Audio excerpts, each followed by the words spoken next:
अस्सलाम वालेकुम MD cat aspirant. आज आपके सामने एक अहम न्यूज़ लेकर आया हूँ। ये वो तमाम चीज़ें हैं जो आपकी सेकंड ईयर, फर्स्ट ईयर यानी इंटरमीडिएट के एग्ज़ाम से रिलेटेड हैं, क्योंकि बहुत सारे बच्चों ने अपने पेपर इम्प्रूव करने हैं। उन्होंने ये बार बार हमसे सवाल पूछा है कि सर जी ये बताएं कि क्या हम सिर्फ फर्स्ट ईयर का पेपर इम्प्रूव कर सकते हैं? क्या जब हम कोई भी सब्जेक्ट इम्प्रूव करने लगे हैं तो क्या फर्स्ट ईयर और सेकंड ईयर दोनों के सब्जेक्ट को इम्प्रूव करना पड़ेगा? क्या वो बच्चे जिन्होंने कोविड-19 के अंदर अपने पेपर दिए थे वो अगर अब आकर कोई इम्प्रूवमेंट करना चाहते हैं तो उनके लिए क्या सिनेरियो है, वो क्या करेंगे? इसी के साथ साथ सर अगर किसी के प्रैक्टिकल्स के अंदर नंबर कम आ जाते हैं तो क्या वो दोबारा से प्रैक्टिकल्स के एग्ज़ाम दे सकता है, उसको इम्प्रूव कर सकता है? इसके साथ साथ ये भी देखा जाएगा कि क्या अगर आप सब्जेक्ट को इम्प्रूव कर रहे हैं तो अगर आपके मार्क्स कम आ गए तो क्या वही प्रीवियस मार्क्स आपके काउंट किए जाएंगे या जो नए आने वाले मार्क्स हैं वो काउंट किए जाएंगे? ये बहुत सारे सवालात हमारे साथ बच्चे पूछ रहे थे और आज हमने सोचा कि आपको ब्रीफली बता देते हैं। असल में पिछली रात जो दिन गुजरा है मंडे का, इसके अंदर 9 बोर्ड्स के चेयरमैन ने मीटिंग की और इस मीटिंग के अंदर डिसाइड हुआ कि अब हम अपने एजुकेशन डिपार्टमेंट में इस्लाहात लाएंगे, क्योंकि एमडी कैट के अंदर अमूमन शफाफियत को मद्देनज़र रखा जा रहा है। उसके ऊपर पीएमडीसी का एक बहुत अहम स्टैंड है और वो वाज़े तौर पर अपने मौक़िफ़ के साथ खड़ी है कि हम शफाफ एमडी कैट की तरफ जाएंगे और इसके अंदर किसी किस्म की कोई भी बददियानती काबिल कबूल नहीं होगी। इसी को मद्देनज़र रखते हुए अब तमाम बोर्ड्स के चेयरमैन ने ये फ़ैसला किया है कि हम भी अब शफाफियत की तरफ जाएंगे, जिस पर उन्होंने बहुत सारी इस्लाहत की हैं। जिनमें सबसे पहली इस्लाहत अगर आपके सामने रखूँ तो उन्होंने कहा है कि इंटरमीडिएट के अंदर जो दस्ती चेकिंग की जाती थी या इन्विजिलेशन की जाती थी, अब इसको प्रॉपरली चेंज किया जाएगा। अब इसके साथ डिजिटल मार्किंग की तरफ लाया जाएगा, यानी जो पेपर आप देंगे वो फ़ौरन आपका स्कैन हो जाएगा, एक टैब आपको दे दिया जाएगा, उसके अंदर 20-30 पेपर ही अपलोड होंगे, वो सारे के सारे आपके सामने रख दिए जाएंगे और आप डिजिटली उसकी मार्किंग करेंगे। अब मैनुअली मार्किंग नहीं की जाएगी। एक तो ये चीज़ क्लियर की गई कि डिजिटल मार्किंग की तरफ जा रहे हैं, अब दस्ती मार्किंग को ख़त्म कर रहे हैं। दूसरी सबसे बड़ी इस्लाहत ये की गई कि अब जब आप रीचेकिंग के लिए एप्लीकेशन देते थे तो डेफिनेटली वहाँ रीकाउंटिंग की जाती थी, रीचेकिंग नहीं की जाती थी। इस मरतबा रीकाउंटिंग भी होगी और दोबारा से पेपर रीचेक भी होगा और अगर आपका पेपर गलत चेक हुआ तो आपको नंबर मिल जाएंगे। अगर आपका पेपर गलत सवाल को ठीक किया गया हुआ तो उसके नंबर कट भी सकते हैं। इस मरतबा प्रॉपर रीचेकिंग का क्राइटेरिया अडॉप्ट किया जाएगा, ये भी क्लियर हुआ। अब इस साल एक और सबसे बड़ी बात यह है कि इंटरमीडिएट के अंदर, मैट्रिक और इंटरमीडिएट के अंदर अब वो नंबरों की गेम को ख़त्म कर रहे हैं, परसेंटाइल के ऊपर लेकर आ रहे हैं। यानी जैसे ओ लेवल, ए लेवल के अंदर परसेंटेज होती है, परसेंटाइल होता है कि इसका ए है, ए ग्रेड है, ए प्लस ग्रेड है, ए स्टार है, ए डबल स्टार है। यानी ये वाला प्रोसेस इस मरतबा अप्लाई किया जाएगा 9th क्लास के अंदर और फर्स्ट ईयर के अंदर जो फ्रेशर स्टूडेंट हैं। यानी अब वो परसेंटेज को लेकर आ रहे हैं, वो मार्किंग वाला सिस्टम ही ख़त्म कर रहे हैं ताकि एग्रीगेट बने तो परसेंटेज वाइज एग्रीगेट बने, इसके अलावा ना बने।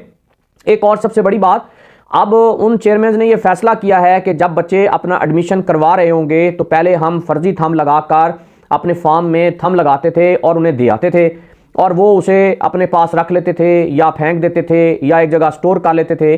उन थम्स का कोई इतना ज़्यादा फ़ायदा नहीं होता था, लेकिन इस मरतबा उन्होंने कहा है कि जब आपका एडमिशन जा रहा होगा तो आपका थंब इम्प्रेशन बायोमेट्रिक के ज़रिए लिया जाएगा और यूं वो थंब इम्प्रेशन आपका सेव कर लिया जाएगा। जिस सेंटर में आप जाकर पेपर देंगे अब वहाँ मैनुअल अटेंडेंस नहीं लगेगी, वहाँ आपका थंब इम्प्रेशन लगेगा। अगर आपका थंब मैच कर जाएगा तो आपको वहां बैठकर पेपर देने की इजाज़त होगी, अगर मैच नहीं करेगा तो आपको पेपर देने की इजाज़त नहीं होगी। ये भी एक बहुत बड़ी इस्लाहत की गई। अच्छा, इससे थोड़ा सा आगे अगर हम चलते हैं तो सबसे बड़ा सवाल ये था कि क्या एफएससी के बच्चे 3 साल ही लगातार इम्प्रूवमेंट कर सकते हैं या इससे ज़्यादा, या कोई फिक्स ईयर हैं? तो एक बात कन्फर्म कर लें, इस मरतबा ये भी डिसाइड हो चुका है कि आप इम्प्रूवमेंट अपनी मर्ज़ी की कर सकते हैं। 2 साल करें, 3 साल करें, 4 साल करें, 5 साल करें, इसके ऊपर कोई ममानियत नहीं है। जब तक आप मुतमिन नहीं होते तब तक आप इम्प्रूव कर सकते हैं। दूसरा बड़ा सवाल यह है कि क्या बच्चे फर्स्ट ईयर का पेपर ही इम्प्रूव कर सकते हैं या उन्हें सेकंड ईयर का भी करना पड़ेगा? पहले पुराने जो एग्ज़ाम्स थे उनमें यह होता था कि अगर आप फिज़िक्स का पेपर इम्प्रूव कर रहे हैं तो आपको फर्स्ट ईयर की फिजिक्स भी इंप्रूव करनी पड़ती थी, सेकंड ईयर की इंप्रूव करनी पड़ती थी। इस मरतबा बोर्ड्स ने ये फैसला किया है कि जो बच्चा जिस भी पार्ट का पेपर इंप्रूव करना चाहेगा उसे इंप्रूव करने की इजाज़त दे दी जाए। यानी अगर वो फर्स्ट ईयर में उसके फिजिक्स में नंबर कम हैं, सेकंड ईयर में अच्छे हैं, 80s में हैं और फर्स्ट ईयर के अंदर 60s के अंदर हैं, तो सिर्फ फर्स्ट ईयर की फिजिक्स वो रिपीट कर सकता है, इंप्रूव कर सकता है, उसे सेकंड ईयर की फिजिक्स इंप्रूव करने की ज़रूरत नहीं है। अच्छा, इसमें एक और सवाल बच्चों ने हमसे पूछा कि सर अगर वो फिजिक्स इंप्रूव करने जाएगा तो क्या वो प्रैक्टिकल को भी दोबारा देगा? अगर वो प्रैक्टिकल में पास है तो उसे दोबारा प्रैक्टिकल देने की ज़रूरत नहीं है। अगर उसके नंबर कम है प्रैक्टिकल में और वो दोबारा से प्रैक्टिकल देना चाहता है तो उसको भी इजाज़त है, वो अपना प्रैक्टिकल दोबारा दे सकता है, उसमें अपने नंबरों को इंप्रूव कर सकता है। मसलन अगर उसके पहले 20 मार्क्स लगे हुए हैं तो वो प्रैक्टिकल दोबारा से देकर 30 ले सकता है, 28 ले सकता है, 29 ले सकता है। तो उन्होंने प्रैक्टिकल को भी रिपीट करने की इजाज़त दे दी है। अच्छा, जब अगर वो फर्स्ट ईयर की फिजिक्स कर लेता है तो उसे दोबारा सेकेंड ईयर की फिजिक्स ना करने की ज़रूरत है, ना उसे प्रैक्टिकल देने की ज़रूरत है। जो सब्जेक्ट वो रिपीट करना चाहता है, जो पार्ट रिपीट करना चाहता है, जिस साल में रिपीट करना चाहता है, जिस एग्ज़ाम में रिपीट करना चाहता है, उसको वो इजाज़त है। चाहे वो फर्स्ट एनुअल एग्ज़ाम में चला जाए, चाहे वो सेकंड एनुअल एग्ज़ाम में चला जाए, जब उसका दिल करे वो अपनी इंप्रूवमेंट कर सकता है। इसके ऊपर अब कोई पाबंदी नहीं है, कोई ममानियत नहीं है। तो अगर आप इंप्रूव करना चाहते हैं, आप अपनी एफएससी को इंप्रूव करें। अगर आपके एमडी कैट में नंबर अच्छे हैं तो एक चीज़ का ख़ास ख्याल रखना है आपने, ये चीज़ बहुत ज़्यादा आपने तवज्जो से सुननी है कि अगर वैलिडिटी 1 साल का मतलब उसी साल की ही वैलिडिटी है तो फिर आपको एमडी कैट की तैयारी करनी होगी।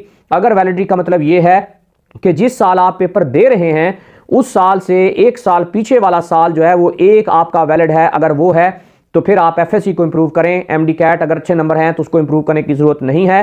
लेकिन अगर दोनों चीज़ों का ही हो जाता है कि जी नहीं वो सिर्फ उसी साल के लिए ही वैलिड है, तो फिर आपको अगले साल एफएससी भी इंप्रूव करनी पड़ेगी, अगले साल आपको एमडी कैट भी देना पड़ेगा। तो यूँ आपके लिए बहुत ज़्यादा मुश्किलात पैदा हो जाएंगी।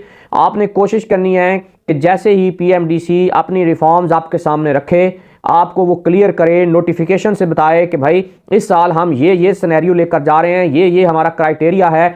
अगर आपको वो अच्छा लगता है तो आप उसे ओके करें, नहीं तो पीएमडीसी के पोर्टल पर जाकर अपनी सिफारिशात अपलोड करें। अगर वहाँ भी बात नहीं बनती तो फिर आप कोर्ट्स का दरवाज़ा खटखटाएं। उम्मीद है कि अल्लाह तबारक तआला आपके लिए आसानियाँ पैदा करेगा।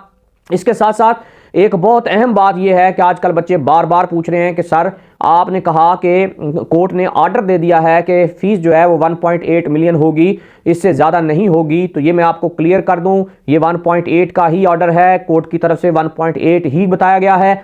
लेकिन अगर कोई कॉलेज इससे ज़्यादा ले रहा है तो डेफिनेटली वो उस रूल्स के ख़िलाफ़ जा रहा है। अगर आप उन्हें ज़्यादा फ़ीस देकर अपनी एडमिशन कन्फर्म करते हैं तो ये आप जुल्म कर रहे हैं दूसरे बच्चों पर।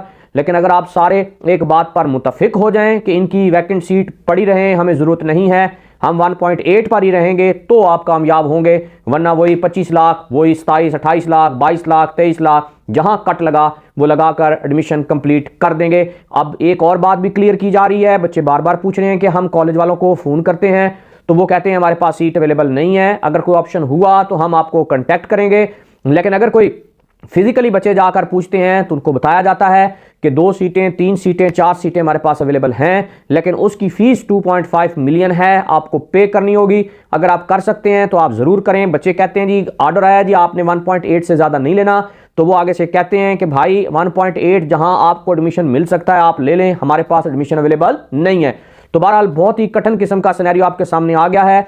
एक और सबसे बड़ी बात आपको बता दूं कि आप पीएमडीसी ने यह फैसला कर लिया है कि अगर कोई बच्चा एमडी कैट में फेल है तो उसे किसी भी यूनिवर्सिटी के अंदर एडमिशन लेने की इजाज़त नहीं दी जाएगी। वो उसी नंबरों पे किसी बाहर की यूनिवर्सिटी से भी एमबीबीएस करके आएगा तो उसका एमबीबीएस काबिल कबूल नहीं होगा। उससे पहले पीएमडीसी से प्रूव करना होगा, उसे पीएमडीसी से अपने जितनी भी उसके रूल्स हैं उसको फॉलो करना होगा। उसके बाद अगर वो अब्रॉड जाता है, वहाँ से पढ़ने के बाद वापस आएगा, तब आकर जो है वो अपने इस एडमिशन को कंप्लीट कर पाएगा और निब के अंदर वो एग्ज़ाम्स देगा।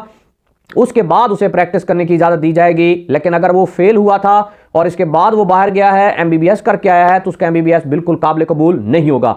तो ये बहुत बड़ी डेवलपमेंट्स थी आज पीएमडीसी की तरफ से और चेयरमैन ऑफ बोर्ड की तरफ से जो हम आपके सामने लाए। उम्मीद करते हैं कि आपको ये वीडियो अच्छी लगी होगी, लेकिन आपने इस वीडियो को अपने मुख्तलिफ ग्रुप्स में लाजमी शेयर करना है ताकि वो इन नई इस्लाहात से फ़ायदा उठा सकें और अपने आप को मेंटली तौर पर प्रिपेयर कर सकें।